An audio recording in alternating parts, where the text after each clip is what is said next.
Sorry about that, guys. We can see this glyph, this town's glyph, and inside it is a lion with a pot or vessel.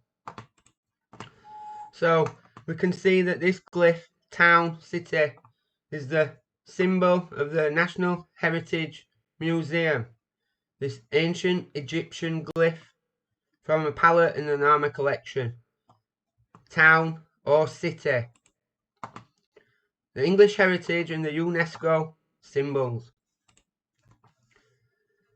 This is how I believe these guys get access to all these sites, and they all give tours, and they all bend the knee, and they all kiss the ring. No matter what they believe, who they're affiliated to, or what their path is in life, they must bend the knee and kiss the ring at least to be allowed access to these sites in the ways that these guys do.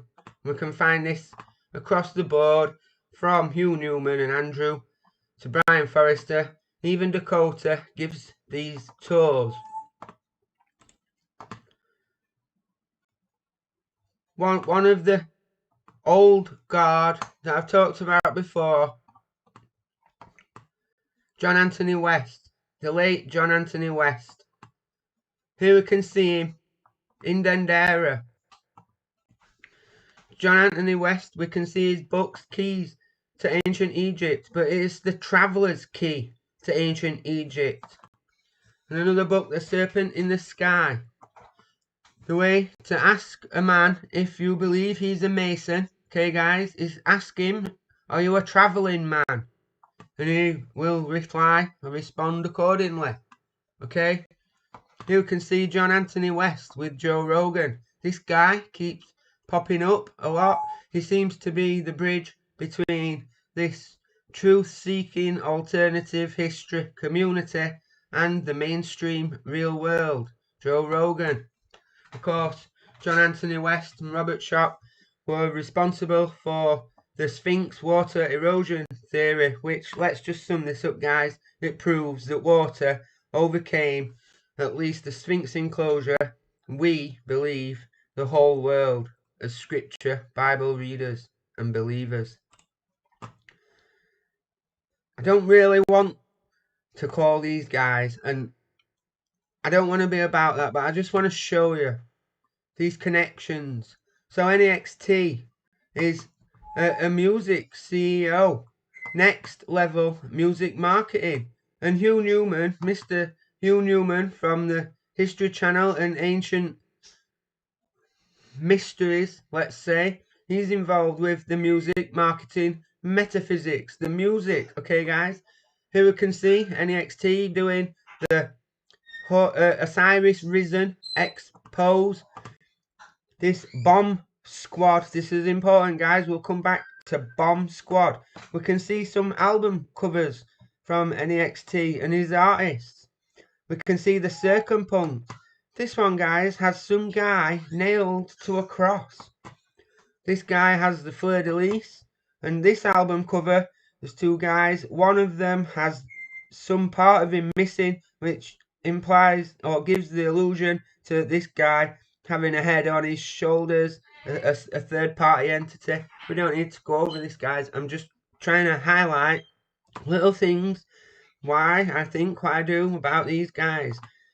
The only reason I mentioned the late John Anthony West is because he was mentor to NEXT.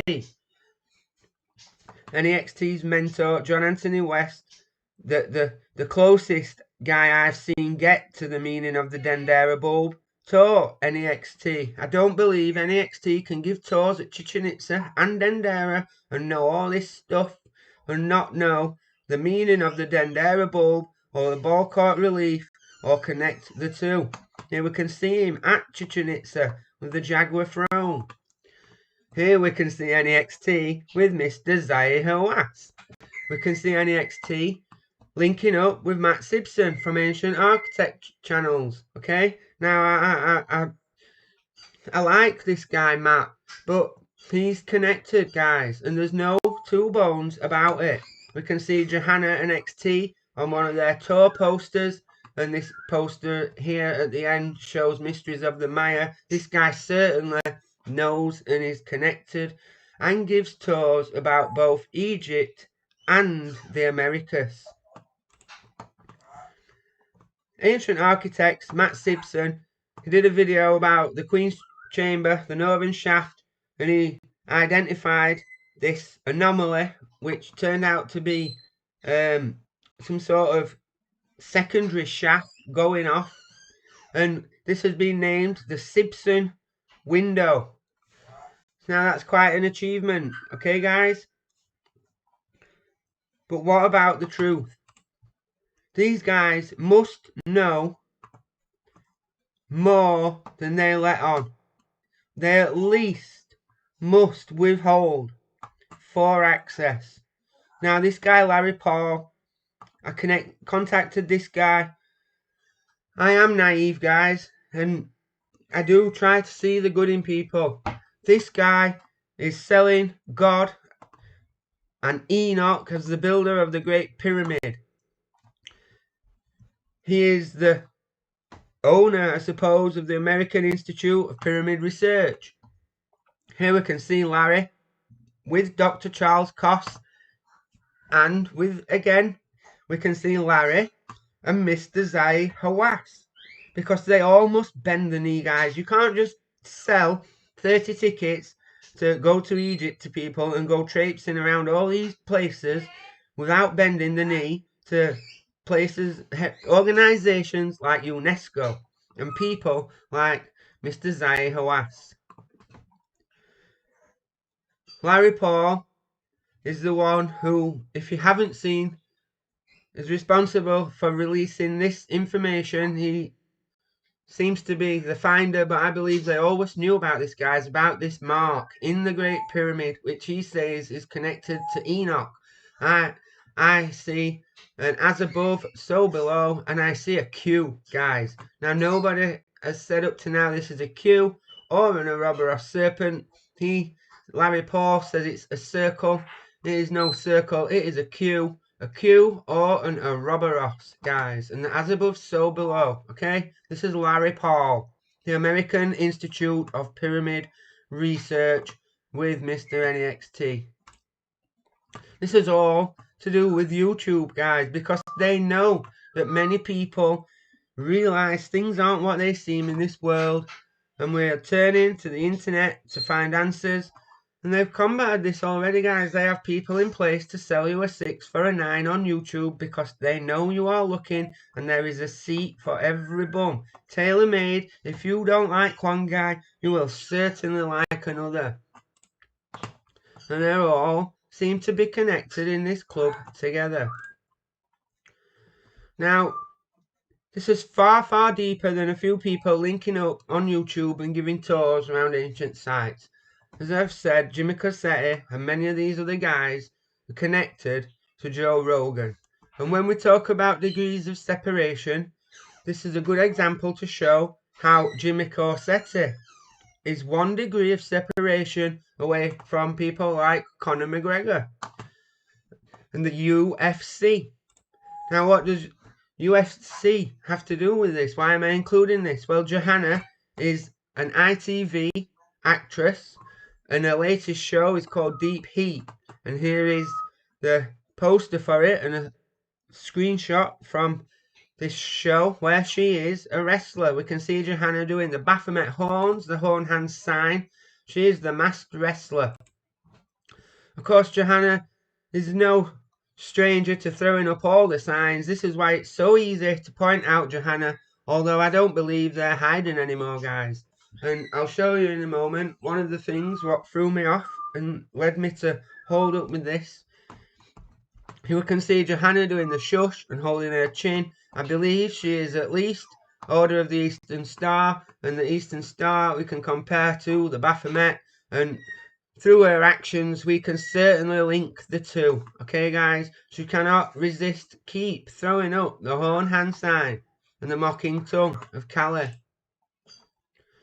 Now, guys, this, as I've shown you before, is Johanna and her friend making a mockery of something. She has insider knowledge we can see AIPEC holding the severed head in the same pose as Johanna and also Kali.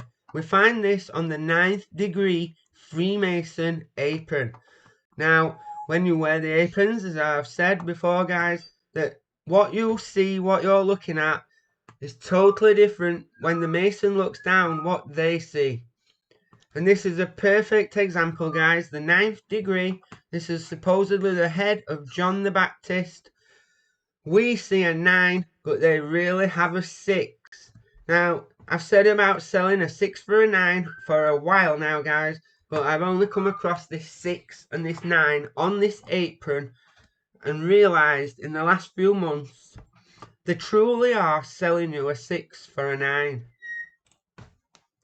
And I'd just like to say that what threw me, guys, is I was going through this video and I'm thinking, I've got your number, I'm going to expose you to the world and all this, that and the other. And I realised I was being an arrogant, rash, cocky man. And they might have got our number, guys. They might have got my number. They might be looking, because the 9th degree, the ritual for the 9th degree, is these guys camp by the burning bush to behead the one who brings down Hiram, the one who slain Hiram, Hiram Abiff, the hero to the Freemasons, the one that slayed Hiram. He was with the burning bush, and the 9th degree is about camping out by the side of the burning bush to behead the one who slayed, which I believe is exposed, Hiram Abiff and the Freemasons. One of these pictures for this deep heat, I don't know the words, guys, the promotional photos for the TV show. We can quickly break this down. On the left we see this reptilian green and yellow uniform, and on the right we see this black and white psychedelic like checkered board merging of the dimensions, and we can see this ringmaster, and of course we have Johanna herself. Johanna's opponent is this man in these golden trunks, this wrestler. Okay, now I don't know, I haven't seen this, I haven't watched it, and I haven't really looked, but this guy is Rocky, and he is the Rocky of the Rocky Horror Picture Show, and he is Rocky, guys, because he is Rocky, the golden trunked boxer. Okay, boxing, wrestling and boxing on one layer, boxing you in on another. And the third layer is, this is the golden child, Rocky. Okay, guys, and we'll cover more of that later. Who is Rocky, the Rock, the golden child, the boxer?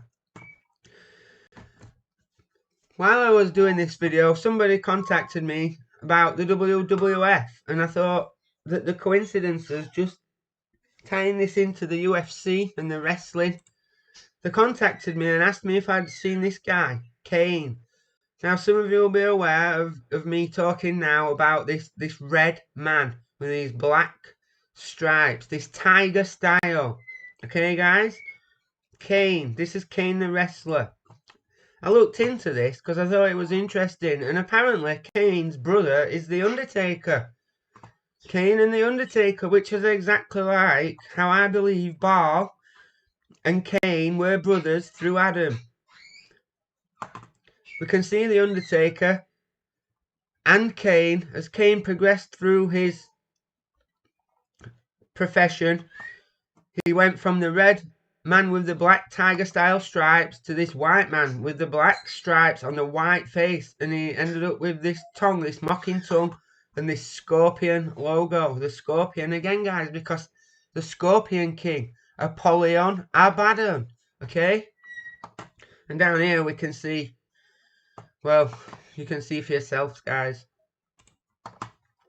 This, of course, is all connected to what I'm saying is the Vinci Man and the Darth Maul. Okay, this is Kane the wrestler from the WF, and it's all the same stuff. This guy is literally called Kane. We can see the boxing and the wrestling throughout history. We've shown before this boxing glove on top of this standard, and it certainly is a boxing glove, guys. We can find them wrestling throughout the Greek era. We can see the boxing in Knossos, and at El Baal we can see this dog-like man stood over the bearded man with the boxing gloves. They both have the boxing gloves on, guys. This sports, this Olympics and the Lord of the Rings goes back to antediluvian times. He is surely Rocky, the golden child, the boxer, the wrestler. And all these guys, look, wondering about Atlantis. From Crowley to Charles Coss. And again, the reason that I'm involving these people in this network is because, like I said about Andrew Collins, we can see Charles pushing, was Adam and Eve's story mixed with the fallen angel story? The lost books of the Bible and Genesis explained, but they don't explain, they sell you a 6 for a 9. Here is Joe Rogan and Graham Hancock talking about Atlantis, Plato's Atlantis. Now the Masons, guys, in Egypt as it is in the Orient. Well, this square and compass with the G-man inside is, as I've shown you before, Geb and Nut, and this guy, the G-man, and it's Egypt, but as it is in the Orient, because check out this Hongshan Jade and look at this symbol here, guys, okay? This is the Hongshan Jade symbol. Now, they might only have recently found this jade, but they've always known about the symbols, and there'll be so much that we have never seen that the people at the top have access to. Okay, guys? This is all from the Zep Tepe, which is the first time, which we can see portrayed here in this Egyptian papyrus. The Zep Tepe, or first time. Now, if we remember Herodotus' map and Turkey and everything what we've learned up to now, guys, then we'll remember that Göbekli Tepe and Karahan Tepe, we might be able to draw connections to the Zep Tepe. And I believe that this, as you guys know, is the chopping block on one level of symbology, with the head, neck coming off, and we can see Mart Hathor pouring out her vessel and all these little dots, Spirit Legion, pouring out into this circular egg-like circle. And we can see these two circles and this interaction of one to the other, just like, guys, the journey from Göbekli Tepe, where the ritualistic sacrificial beheading to release the Ka, Chi, Kundalini or spirit took place, and the funeral procession to Karahan Tepe, where they buried the man in the hole in the ground to traverse the underworld, where he comes down as Ray into the halls of Amente, which is the sperm symbolically entering the egg, where they will be doing the starfire ritual and all the sexual stuff. That's what I believe is portrayed on this papyrus from ancient Egypt about the Zep Tepe.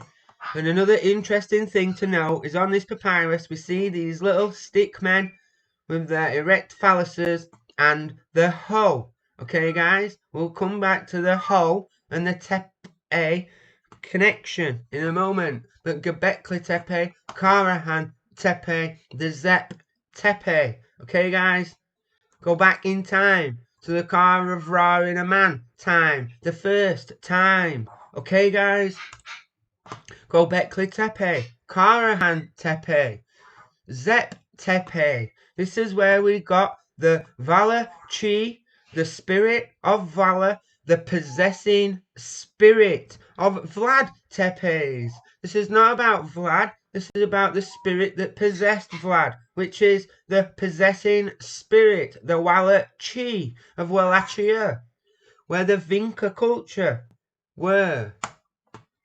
This is, of course, the spirit of the son of perdition. Once he had been sacrificed. It is Baal, the bald head. And this is his true form, guys. So this spirit of the son of perdition will be in a host. And before the great tribulation, the son of perdition will be revealed. I believe we will go through the 3 days of darkness that I told you about before. And when the sun comes back, this guy, possessed by the spirit of Baal, the son of perdition, will be the world king. But when the 5th trumpet happens, guys, and the bottomless pit opens and Abaddon comes out himself, he won't be in our host. He will leave his host and he will exit the bottomless pit in his true form as Abaddon, Apollyon, the destroyer. He is the possessing spirit, the Walachi, the possessing spirit of Vlad Tepes, from the Göbekli Tepe and Karahan Tepe in the Zep Tepe. Vlad Tepes. Okay, guys? Now, it's interesting to know that many of us know about and are aware of the connections from Prince Charles to Vlad the Impaler. But it's a lesser known thing that a far worse guy than Vlad was Vlad's son. I forgot this guy's name. I'm really sorry, guys. You can check this out. Vlad the Impaler's son, he was a far worse guy. And he masqueraded behind the church. Okay, just like what's happening now. And down here we can see this bald-headed, alien-looking type man, this Baal, which is his guide, his mentor, his advisor. This is just a more recent 15th, 16th century depiction of Imhotep. I'm a who from the Tepe. I'm Hotep. This is Imhotep, guys, the Valachi spirit, possessing the son of Vlad. Just like I've been telling you guys that Lamech slew Cain. Lamech took the spirit from Cain, but his son Tubal Cain, the second time Baal was in a real vessel, genetic match of Cain. It was the son, not the father. Okay, guys? Who had the I'm a who from the Tepe, Imhotep, Imhotep, spirit, possessing spirit, the Valachi. Okay, guys, is this making sense? Now, the next thing about the Masons we see is that they say that may we meet upon the level and part upon the square. And they tell people this just means that they have no underhand dealings and that they're very level and square. Now, there's 2 types of square, just like there's 3 layers of symbology to this, guys. There's 3 layers of symbology to this square, guys, okay? So on its side, this square is a T, okay, guys? A T for temple, Tau, just like the T pillars, the Tau, temple. You are the temple they'd like to square. But on a much bigger scale, guys, they want to produce the host for the son of perdition to dwell in. And that is the as above, so below, the 2 pillars coming together to make the middle pillar possessed by the spirit of the son of perdition, the star of their god Remphan, which is the magician in tarot, the Order of the Golden Dawn's mystery schools, it is the Baphomet. It is all this stuff, guys. And at Candy Sucker, as I've shown you guys, we can see the Holy Grail, which is the intercourse, the 2 coming together to make the host. And this is here. We can see the star. We can see the as above, so below, carrying the spirit, and the serpent, Karchi, Kundalini rising. And it's all coming out of Vesica Pisces, which is a vagina, because this is the spirit of the son of perdition in a genetic match host being born into the world, possessed from birth, guys, okay? You are the circle they want to square. We can see the T-shaped square, the square and compass, the Tau T temple shape. This is exactly what we find at Göbekli Tepe. And I've shown you the net, the cast a net over the sheep. But this can be seen now in Parliament in the UK as the portcullis to close the door. Once they've got you to close the door and you're theirs. Well, we find this with the serpent heads on this Aztec sculpture, this skirt. And I'll come back to this, guys. On the side of pillar 43, we see the lion and the hand coming down into the spider. Now, we've covered the T-pillars and the upside down wearing of the aprons. On the side of the apron, we can see the scorpion coming down into the spider, guys. This is just like what we see on another pillar at Göbekli Tepe. And here we can see the portcullis and the net. And if we have this apron upside down, we can see this man, this sun, this using the 9th degree apron. We can see this is the beheading. And this is where I started to get a little bit tripped out, guys, why I made the video before the Passover. Between the two T-pillars, this guy is to be beheaded.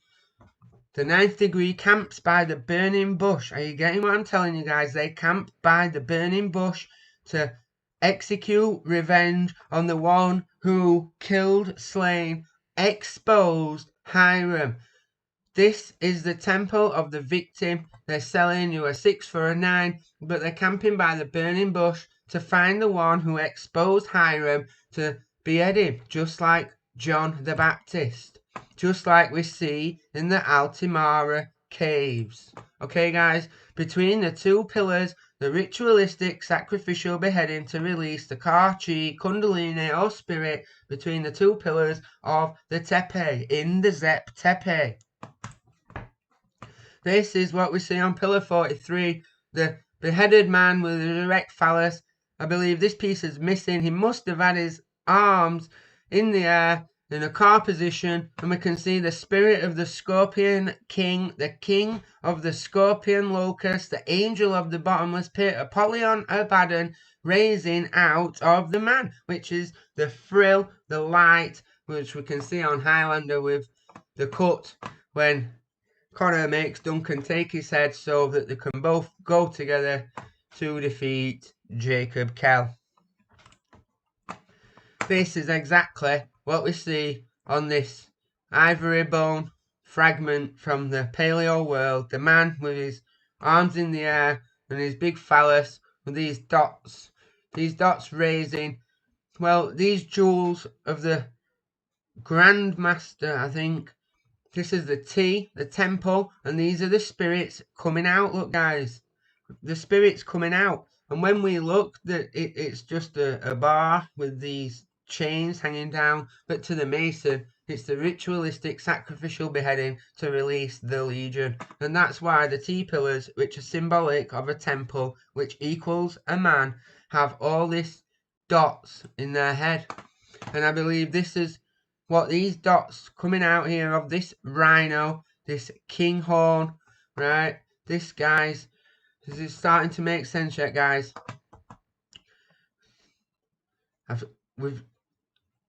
This is the ray, the Ra that comes down, and my mind's phasing now, guys. The Holy Grail, that's it. The Holy Grail, right, is the host that is genetically matched to host the Son of Perdition. The Holy Grail that they're always been looking for. Okay, and this is how you make the Holy Grail. Can you see, guys?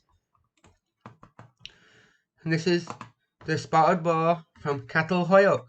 Catalhoyuk, where we saw the seal with the 8-pointed star, the Union Jack, and the circular Ouroboros.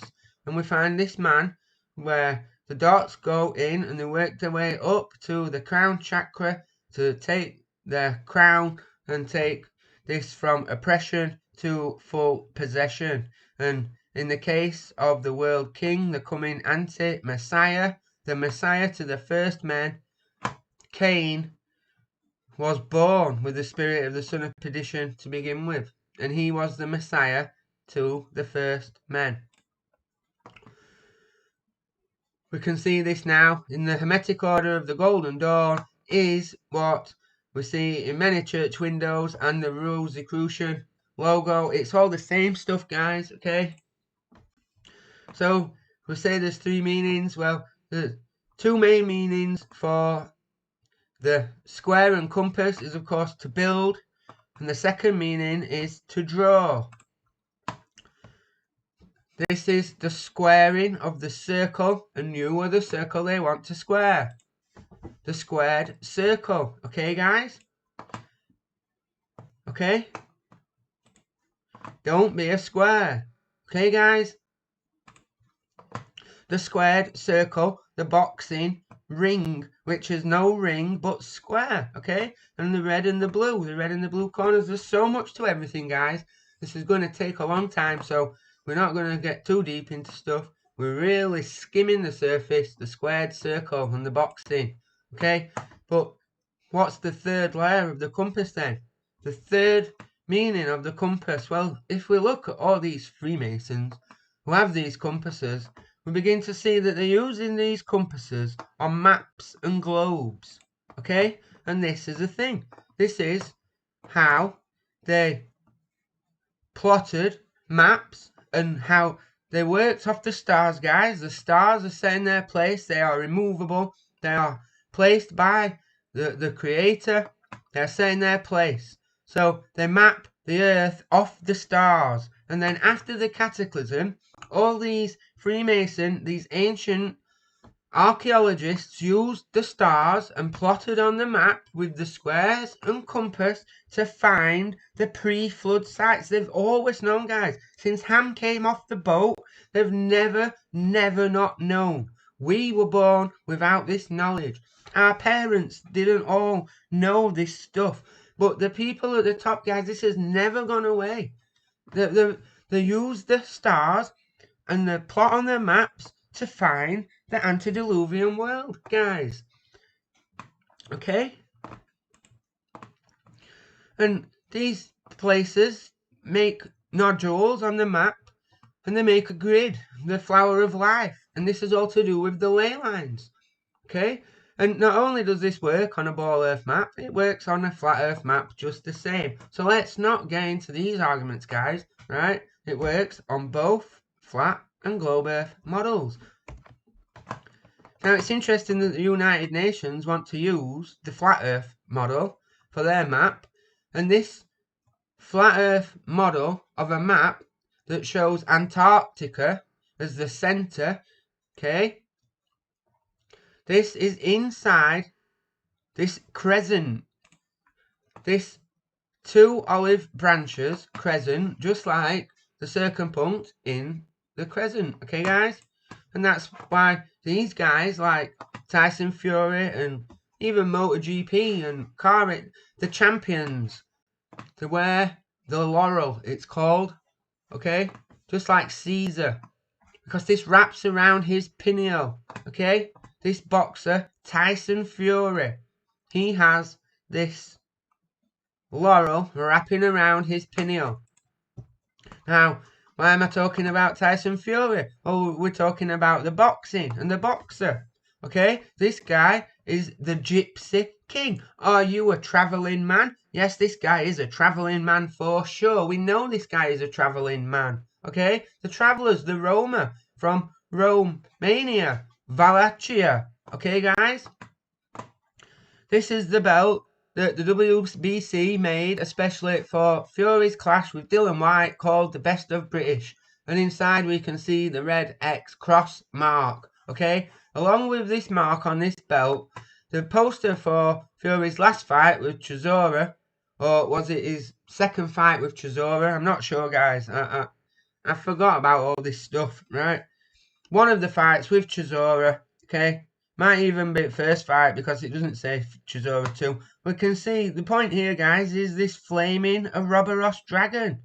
So Fury, the travelling man, has this Ouroboros on his poster and he has the belt with the red X mark. Now, I'm not saying it's Fury. I'm showing how this stuff is everywhere.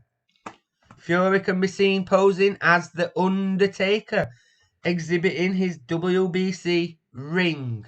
Okay, and when he got his eye busted, I forget if it was by Otto Wally or Tom Schwartz, I can't remember, guys. He got his eye busted, he had one eye during this fight. This fight was for the special Maya belt, the Maya belt, okay, guys? And there's only this guy who's got these two belts.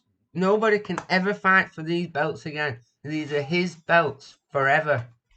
And here we can see the travelling man king sat in the twin-headed lion throne during his walk out to the Dillian White fight with all these star constellations behind him, which were this is what they do in stadiums to get you to use your lighters and your phones, and it looks like the stars all around this guy. And we'll get to this symbology later, guys. After the fight, this guy, Tyson Fury, the boxer, we're talking about a crossover match with Francis Ngannou, the UFC heavyweight champion, and the only thing they asked him was, have you got a big Corey? Because of biggest, okay? This has never gone away, guys. It is the Order of the Dragon, the Brotherhood of the Serpent, on the Order of the Garter Star, and the Cattle Hoyok seal, as we've shown, and its tentacles reach into every network and every area of everything on that screen you will consume in your life today. So we have the Garter Jewel and the Prince of Wales, and we have the flag of Britain, and we have the United Nations, and we broke down the star between the two pillars before, the flag of Israel. We're starting to get some very important, heavy symbology here, guys, in major world powers. We're not talking about YouTubers anymore. We're not talking about boxers or wrestlers. We're talking about major world powers.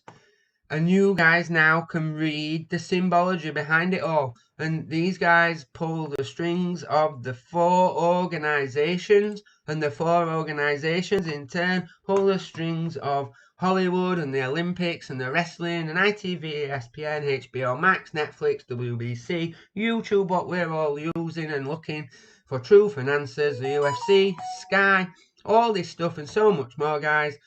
And we're starting to paint a proper picture now of the reality of this world. We'll move on to another symbol that some of you may already be aware about. You might remember it from my old work, the Masonic cross in the crown, on the Victoria cross, and the square and compass with the poppies. Okay, guys, this is all Templar stuff.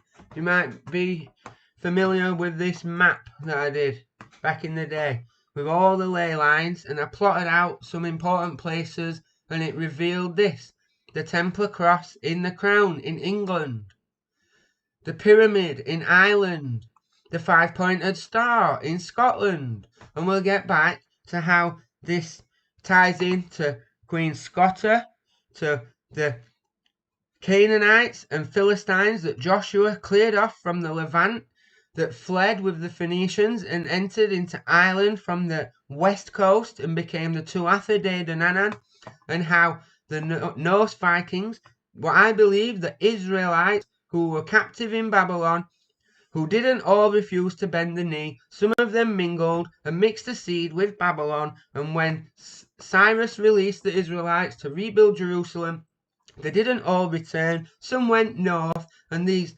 Babylonian Israelite R1B carrying people with their mixed pagan Israel religion went north, and they became the Scythians, and that's who the Scythians are, guys. And they then in turn spread west and to Germany and became the Saxons, the sons of Isaac, and the Norsemen, which landed on the west of the Isles. So we have Scotta landing in Scotland, we have the Canaanite Philistines landing, becoming the Tuatha in Ireland, and we have the sons of Isaac, the Saxons, Babylonian mixed seed coming to England. And I believe that this is part to do with Radwald.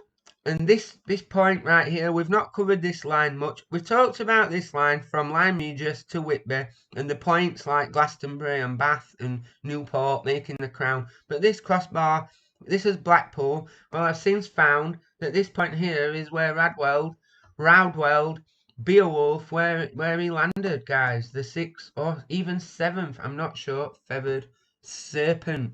Okay, guys, and this Isles has all the genes and the spirit of Asclepius. Okay, the 3 symbols. Okay, guys, the pyramid and the cross in the crown. So this is the 2 bloodlines coming together, and the spirit of Baphomet, the Asclepius. We have all this here in the Isles. You might be familiar with the work I've done in the centre of this cross in Ireland, in Rotherham, sorry. But this is just because this is relevant to me. There'll be this stuff all over in Scotland which might be relevant to you, and this stuff in Ireland which might be relevant to you if you're an Irish viewer. But in Rotherham we have all this symbology and the caduceus with the hand on top. Okay guys, this is where it gets deep and intense for me, so we'll just leave that there for a little. But the map, the ley lines, the nodules, using the stars to build the locations, then after the flood using the stars again with the knowledge to find these locations once again, or the ruins of them. And all of this, guys, we're looking at the entire world. But while looking at the entire world, guys, it became clear that this map is not the antediluvian world map. However, the nodules still all connect and make up the same patterns on the current map. Okay, now this is hard to explain, but I believe that this is because everything is the will of the Creator, and at the breaking up of the continents from the pre-flood map to the map we have now, God is in control of everything, and it all based on the Fibonacci spiral and the mechanics of the universe, the laws of God. The map we have today is uniform, just like before the flood, the nodules. Okay, are you getting what I'm saying, guys? I'm sorry that I'm not able to explain everything. So I started looking at these maps, and I remembered the Masonic north, south, east, west on the first tracing board, first degree board, and it goes on its side, and it's because of the compass orientation points. So I thought, this is not just about the board, this is about maps. Okay, the maps are the north, east, south and west. Okay, north, east, south and west, and the orientations of them. We look at this map and this island like place in the centre, just like Turkey. So we can see, no matter what maps we're looking at, guys, right, this is all spiritual and symbolic and repetitive. So whether we're looking at this drawing of the map from the top of the North Pole, or we're looking at Herodotus's map, even this little channel here, look, which is the Suez Canal, obviously, and then this big area cut out here, okay guys, the Mediterranean, it's all like the macro in the micro, okay, it's all spiritual, guys, and God is in control. This island, or this continent, sorry, isn't like up here making this map totally different to Herodotus's map. It's all the same stuff, even the maps and the layouts of the continents and the land. So then I began to think about Plato's Atlantis, and I noticed that the pillars and this, what's supposed to be America, that's on the wrong side as how we know it now. So I flipped that upside down, and it looked a bit more realistic, guys, okay? But it still has Atlantis in the middle of the Atlantic Ocean, and this can't be so. This, guys, is Pangaea, which some of you again are familiar about. This, if you imagine this bit here and this bit at the bottom more closed up together with a bit of landmass in the middle that's missing, you would start to be looking at a pre-garden map. And off this western coast where we have these fault lines in Chile and Mexico, and off the coast of California, and even down here in Australia, it's like lots of this landmass is missing. And I believe that this landmass went under this landmass. I've told you this before, guys. But if we add a bit of land on the side here, and we close this up, and add a little bit of land in the middle, we would start to be looking at how the known continents today were on the pre-garden map. Okay, guys? And this is the layout of the countries where they each are. So I started playing around with this orientation of the maps, And you can even get this to fit the Pangea map, guys. Look, we see this coming down here. Look, this massive river, okay? This is not a long shot. This is what it is. This is a massive river, guys. You can see this on the Pangea, on this map here, and we can see this. I think they called this the Tethys Sea in Greece, the Tethys Ocean. And we can see that represented here on this map. And even this here, this Baltic, see, we've got this on this map. Which, guys, now, if we're starting to look pretty close and paying attention, if we look in the centre, guys, we have France, England, and Ireland as the northwest quarters. We have Germany and Poland and the Ukraine and Romania as the northeasterly quarters. And down here we have Italy and so on, okay, as the southeasterly quarters. And to the southwest of the centre of the Pangea map, we have Spain. So this, guys, this area is what we're looking at the centre of the known world on the Pangea map. Okay, guys?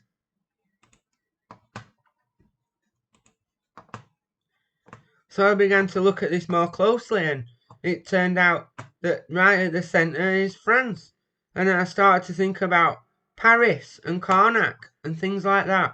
And we can see this here, this British Isles, it's all the same stuff, guys. This is eerily supernatural. We see the Isles here, we can see the shape of it. And we can see Ireland here, okay, guys? And this comes down here, the Boot and the Mediterranean.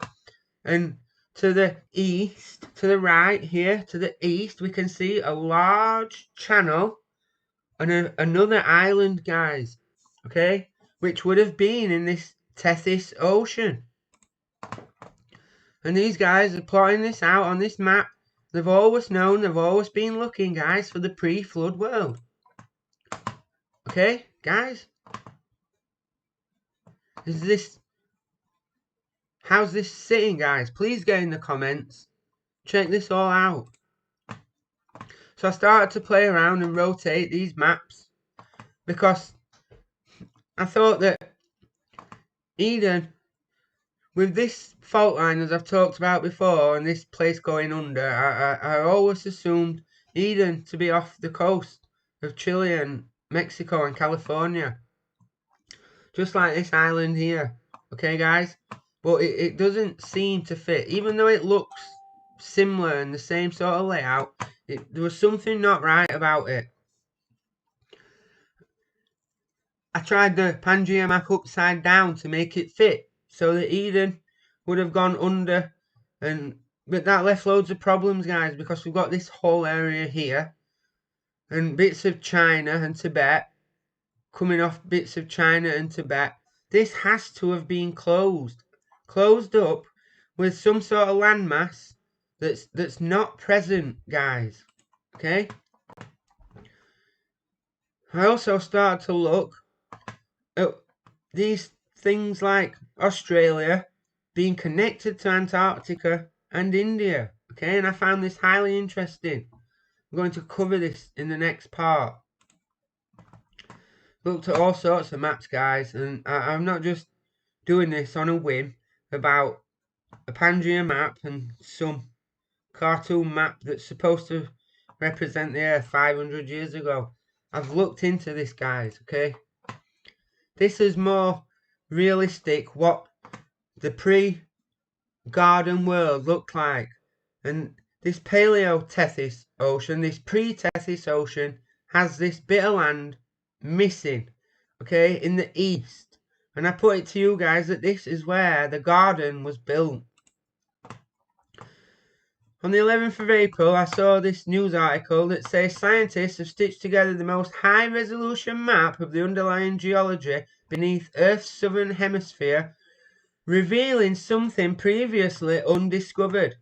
An ancient ocean floor that may wrap around the core. So this is saying, guys, that a whole section of the Earth's crust at some point, excuse me, went under through the molten lava, through the mantle, and wrapped literally the surface of the ocean floor is literally wrapped around the core of the earth. Well, this is the garden, isn't it, guys? The garden is in the bowels of the earth.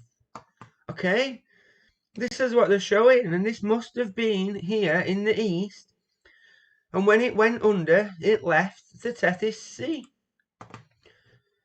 Here's another representation of this section of the floor dropping into the bowels of the earth and wrapping around the core. This is the fall of the garden, guys. And after the fall of the garden, which would have put, if this was closed with a bit of landmass here and the garden, it would have put things into perspective. Now if we read the commandment, we will see, thou shalt not make unto thee any graven image of any likeness of anything that is in the heavens above, or that is in the earth beneath, or, and this has always been strange to me, that is in the water under the earth. And sure enough, guys, under the crust, they've found a massive ocean. There's a massive ocean, waters under the earth, guys, okay? As I've said, I did have this way of the fall of Eden. But I believe that this guys, is showing us what the world was like after the fall. In Peter we read that they are willingly ignorant that by the word of God the heavens were of old, and the earth standing out of the water and in the water.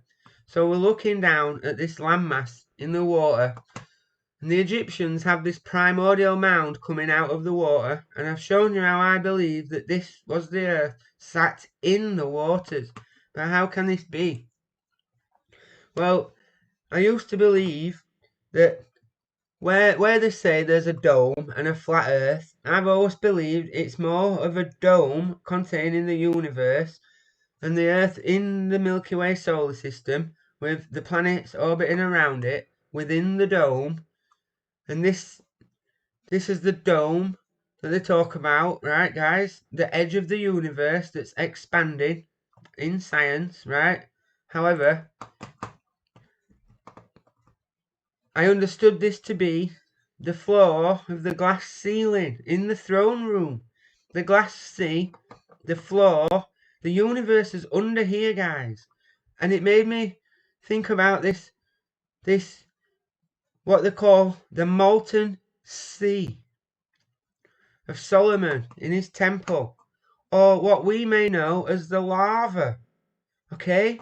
The molten sea, the lava. And we can also see that Solomon's temple is laid out like a man. And the incense altar goes in the chest. And we talk to God in the Holy of Holies, where Jacob wrestled God, the place called Peniel. But this molten sea, this lava, guys. And it must be that the universe is this way.